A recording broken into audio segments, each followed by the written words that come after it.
How do you cope with your dyslexia? I only need to go somewhere once and I can find my way back there. And yet most of the people I know, they always say to me, how have you managed that? You know, you've only been here once and yet you brought us back.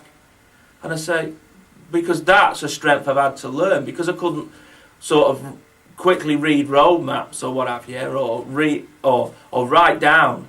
I've had to learn different ways of finding places. So I find that. So there are different, you bring different skills. The first thing most people say is, I thought you were clever, but they don't understand that you can have an intelligence and dyslexia as well. Put me onto a one-to-one programme, which has really helped. I have a friend who's a very good mechanic. He can't write a cheque.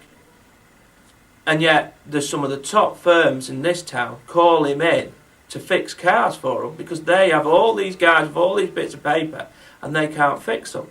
In work, obviously, it's very supportive because it's a dyslexia-friendly atmosphere. Through the people I work with, I've obviously got the information about access to work. But they're very supportive because they empathise with my dyslexia. So that's the best way to support somebody. But there should be more funding towards dyslexia. Because I know what you need the help, you know what I mean, and you need the strategies to get through life. You'd have to be positive, definitely positive. Since last year, since I've been diagnosed dyslexic, I've learnt more in this past year than I ever have. I've come on more in this past year.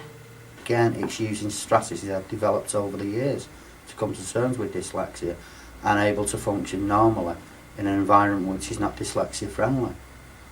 This can be in a number of areas. One of the best strategies I've come across is actually I use a diary.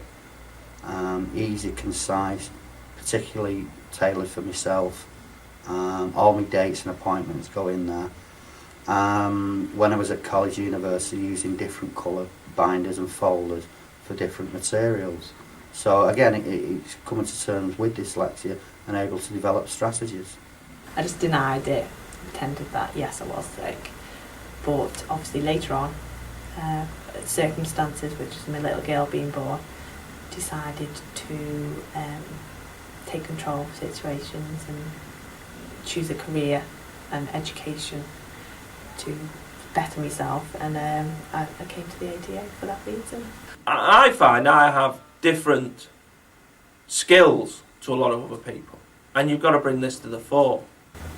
Organised time, that's my main key thing. If you sit me down, I'm no good, because I can't read stuff off the board. People talk too fast, I don't understand it. I take notes all the time and I keep my desk really organised so I know where everything is, and I have a to-do list every morning so I know what I'm doing that day. And through the access to work grants, I've received ICT support. I got a laptop, software dedicated to supporting dyslexia, such as text help, voice activated software. Actually, without knowing it, after I had the assessment, the occupational psychologist had said to me, I actually had already started putting in some strategies to help overcome these problems, and without knowing them, I'd already started to do that. So it was now a case of having to identify what those strategies were to either improve on them or to actually find new ones which would help really. Well, what I did was, in my last job, I used to be a finance officer, and I used to be really stressed out all the time because I used to do figures and recheck them and check them again. They were right, but I just still had to check them all the time. So what I did was to make myself and my life a lot less stress-free as I changed job, which was a big career move for me because I'd been working in finance since I was 21.